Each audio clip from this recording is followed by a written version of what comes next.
Ladies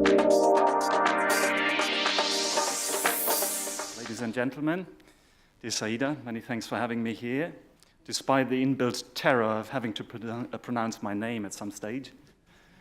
So, I'm going to talk about joining up tools for optimal school food provision. And that means informing you about the work that the JRC has done.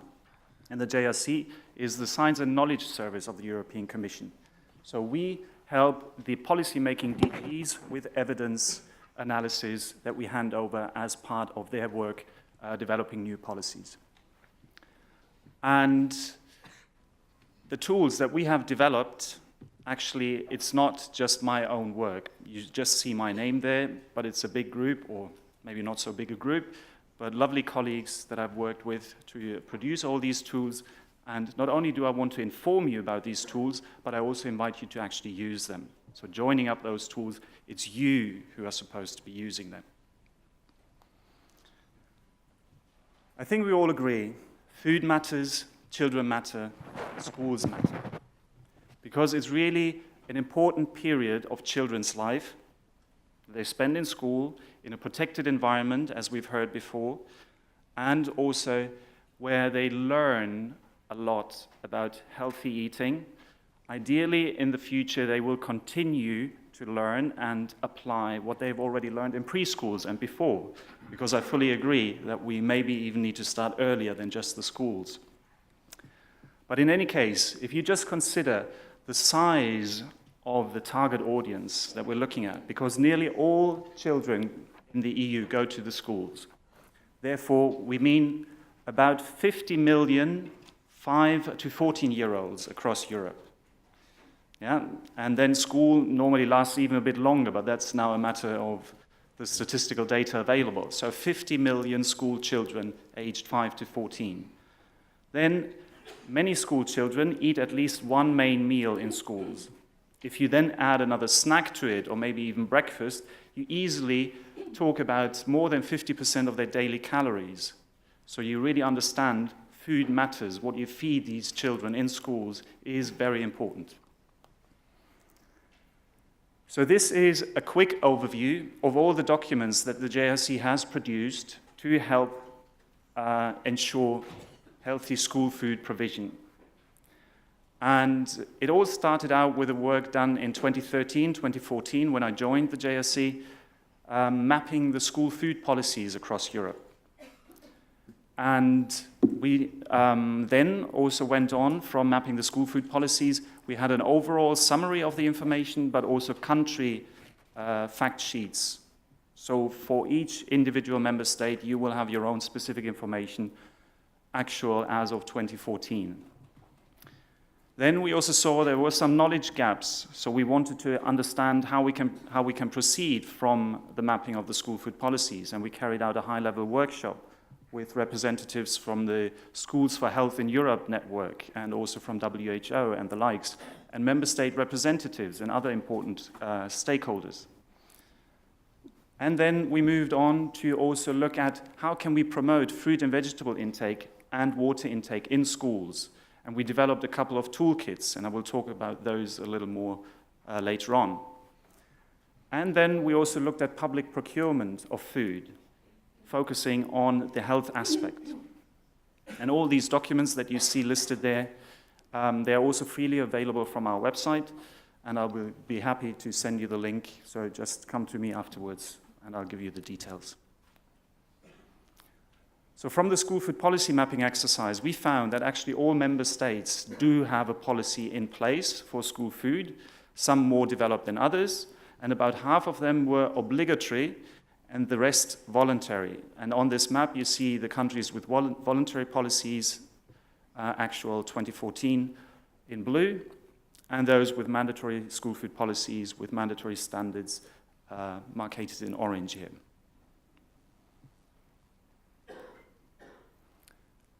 Having school food policies is very important, but what's even more important then is to implement them. And when it comes to the implementation, we noted with stakeholders that one of the main barriers is actually the procurement process, because it mostly falls on the laps of people who are not experts in procurement. So they often end up with the cheapest offer that they can get to get the food into the schools. And the cheapest offer, as you can imagine, probably isn't always the best. Ideally, people would go for the most economically advantageous tender.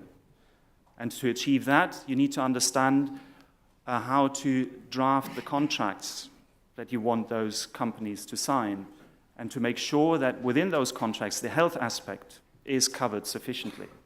And this is exactly what this report is about, making sure that in public procurement of food, the health aspect gets considered.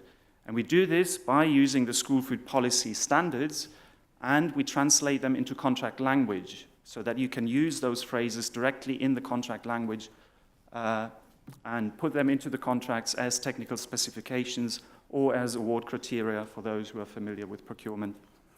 And therefore, the whole process already becomes much easier. Then the policy toolkits that I mentioned earlier, one on promoting fruit and vegetable consumption and the other on promoting water intake. And you see the why. It remains clear that it's all about using the school setting as a protected environment where we can reach all children and teach important messages that they can ideally also take home afterwards and implement them there. What did we do to develop those policy toolkits? We looked at the scientific literature to identify successful interventions on fruit and vegetable promotion, on water intake promotion, and we categorized the key components of those interventions. What did these researchers do that made the intervention a success? And then we categorized that information by components that related to education, components that related to the environment, and components that related to involving the families and the parents. And then we also looked at the implementation process as such. What are the key stakeholders there? Who are they? How can we engage them? What are their barriers? How can we help them overcome those barriers? How can we incentivize them to participate and play their role? And also very important, evaluation of the whole process, of the process itself, the implementation, and the outcomes. So monitoring everything from beginning to end, from when you start sitting down to think of an intervention to finally delivering the intervention and seeing the outcome. That is so important and still not done to the extent we would need it to really fully understand why interventions work or why they don't work. That's really important to understand here. We see those successful interventions, we see what components they use, but we don't know which combination exactly it was that made the intervention work. And this slide and the next two will just give you an idea of how we categorize the information. This slide shows you how we categorized components that related to education, where we had classroom-based learning, we had experiential learning, for example, school gardens or cooking classes, games and competitions also often form part of those interventions. And then there was also consideration of behavior change approaches. Theoretical frameworks were applied, behavior change models applied to make sure that many actors get involved and play the role they're supposed to be playing so the success can actually happen. At the environmental level, we noted several aspects to do with the availability of fruit and vegetables, with the education of school staff. School staff, in our case, was also more seen as the environment rather than the education itself, because the education was targeted at the children. And then also changes to the point of purchase or the point of consumption. And there we know, for example, from school canteens where fruit and vegetables are being put in very prominent places and the unhealthy choice becoming a little less available or harder to get to, as we heard also earlier during the conference. Those are measures that can play a big role. Then what are the key stakeholders when it comes to the educational component of the successful interventions? You see a list of stakeholders, and I copied this part of the table. All those tables are actually much bigger, and you can study them in detail. As I said, the information is freely available. But here we see the health professionals also listed as an important stakeholder. And then resistance or issues, why doesn't it work the way it should? It's lack of time. We've heard that a lot. So how can we make sure time becomes available?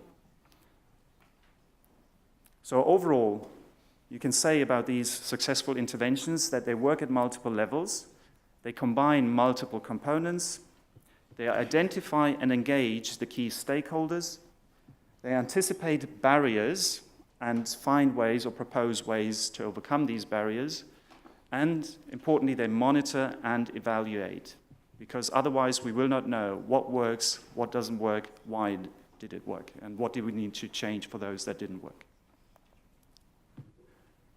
And then there are food-based dietary guidelines. Food-based dietary guidelines are food level expressions of important nutrition education elements. And these food-based dietary guidelines are usually targeted at the general population. So we tell them how much of certain food groups they need to eat so that they get all their vitamins, their minerals, their macronutrients. And we do that in a way that is as easy to understand as it could possibly be for the general population, because we cannot ask them to understand exactly what this food does or what that vitamin means. And on top of that, on top of using these food-based dietary guidelines to inform the general public, they can also be used to inform school food policies and derive standards that can then be applied in schools. But not only that, they can also be used to inform agricultural policy, because the food that we want to provide in schools has to come from somewhere. So how can we ensure that the agricultural policy is aligned with what we want for nutrition and health? And the JSC has, like the school food policies before, mapped all food-based dietary guidelines in the EU. And we have pulled together all that information in a very structured way and had that information validated by the member states to ensure that the information that we collected was factually correct, so that you now have a complete English language database of all the different language food-based dietary guidelines. And we just finished the validation process, and we will now put the database online as part of our knowledge gateway on health promotion and disease prevention. This knowledge gateway, again, is free to use, easy to access. You just search online for EC Knowledge Gateway, and this should come up as the first hit. And within that, you find information on nutrients, on foods, on disease-related statistics, on policies around foods and nutrients, reformulation, labeling, whatever it may be. And we use just high-level sources, so authoritative information, so you don't need to wade through all the noise and the junk that is out there in terms of information. Go to this website and you find the top-level recommendations and information that is available on the various aspects that we cover across Europe. And this slide is just quickly to show you what that information will look like when we put it online. Ideally, that's our hope. So maybe I'm over-promising at this moment, but if we manage technically, this is what it will look like, that we have country data sheets. So you can go to your country, you see if there's a visual that comes with the food-based dietary guidelines indicated on the top right, and then all the various food group-related pieces of information, qualitative, quantitative, whether there's anything about water intake as well, physical activity, alcohol consumption, and also more generic diet recommendations and even lifestyle recommendations. Because more and more food-based dietary guidelines also point out the social component of eating, for example, and also making sure that depending on the setting, you take enough time, you really relax, sit down, and focus on the food rather than any kind of distraction running in the background, having the TV on and the likes. So now it's really up to you to take those tools, apply them in a joint fashion, because we know a single item doesn't carry as far as would the joining up of all these tools. So take those food-based dietary guidelines, take the school food policies, the toolkits on fruit and vegetable and water promotion, and the public procurement, and apply those and let us know if they have been of use or where they may not have been of the use that you had hoped. Because we also learn from you, we can improve thanks to your feedback. It's very important to us. And ideally, joining all these up, and actually you see the gaps in between, you can fill them with the tools that you have. There may be others. I'm sure there are others. So fill those in there, and then we get the happy kid with the happy meal that is also a healthy meal. Thank you very much.